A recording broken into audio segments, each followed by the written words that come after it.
নমস্কার বন্ধুরা, তোমরা সবাই কেমন আছো? আশা করি সবাই খুব ভালো আছো। আজ আবার একটা নতুন রেসিপি নিয়ে চলে এসেছি। আজকে আমার মাশরুমের সবজি হবে। তো আমি এখানে মাশরুমগুলো ছোট ছোট করে টুকরো করে কেটে নিয়েছি। কড়াইতে জল দিয়ে দিলাম। আমি মাশরুমগুলো একটু সিদ্ধ করে নেব। একটু হলুদ, একটু লবণ দিয়ে ভালো করে নেড়ে চেড়ে ঢাকা দিয়ে দেবো। আমি এখানে 2 মিনিট সিদ্ধ করে নেব। 2 মিনিট হয়ে গেছে, আমার মাশরুমগুলো সিদ্ধ হয়ে গেছে। এবার মাশরুমগুলো কড়াই থেকে নামিয়ে নেব। এখানে আমি একটা ঝুড়ি নিয়েছি, এর মধ্যে ঢেলে দিলাম। ভালো করে জলটা ঝরিয়ে নিতে হবে। এখানে আমি জলটা ভালো করে ঝরিয়ে নিচ্ছি যেন জল না থাকে। আর আমি কড়াইতে সর্ষের তেল দিয়ে দিলাম।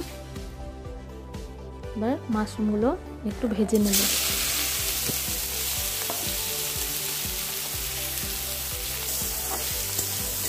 অল্প একটু ভেজে নেব, খুব বেশি লাল করে ভাজার কোনো প্রয়োজন নেই, অল্প একটু ভাজলেই হবে।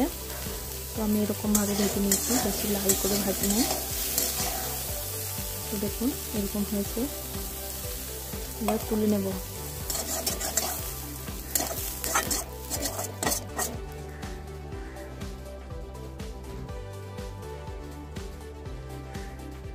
কড়াইয়ে সর্ষের তেল দিয়ে দিলাম। এবার কেটে রাখা আলুগুলো দিয়ে দিচ্ছি। আলুগুলো এখানে আমি ভালো করে ভেজে নেব। আলু ভাজার জন্য দিয়ে দিলাম লবণ, হলুদ, নেড়ে চেড়ে আলুগুলোকে ভালো করে ভেজে নেব। তো মাশরুমটা এভাবে রান্না করলে খেতে অনেকটাই ভালো লাগে।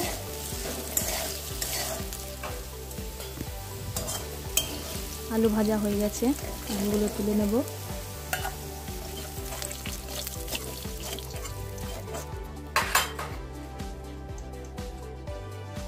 এবার আমি কড়াইতে দিয়ে দিলাম 5 ফোড়ন।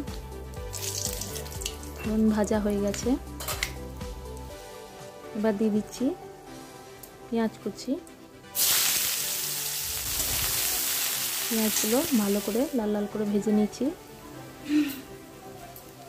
এবার এর মধ্যে দিয়ে দিচ্ছি টমেটো কুচি।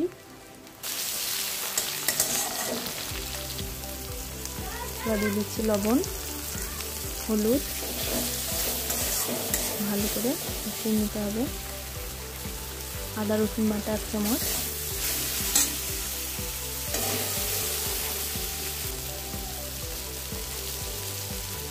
এক চামচ জিরে গুঁড়ো, অল্প একটু মিট মশলা, লঙ্কা গুঁড়ো দিয়ে অল্প একটু জল দিয়ে মশলাগুলো ভালো করে কষিয়ে নিতে হবে। এখানে আমার মশলা কষানো হয়ে এসছে। দেখুন মশলা থেকে তেল ছেড়ে দিয়েছে। এবার আমি এর মধ্যে ভেজে রাখা আলুগুলো দিয়ে দিচ্ছি। আবার একটু নেড়ে চেড়ে ভেজে রাখা মাশরুমগুলো এর মধ্যে দিয়ে দিচ্ছি। ভালো করে নেড়ে চেড়ে কষিয়ে নিলাম। এবার দিয়ে দেবো জল।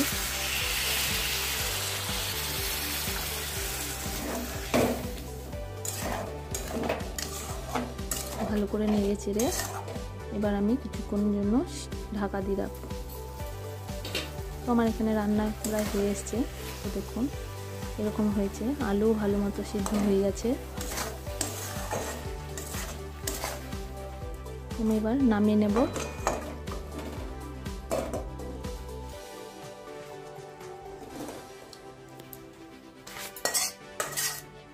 তো আমার ভিডিও যদি আপনাদের ভালো লেগে থাকে লাইক, কমেন্ট, শেয়ার অবশ্যই করবেন। আমার চ্যানেলে নতুন হয়ে থাকলে সাবস্ক্রাইব করবেন। নমস্কার।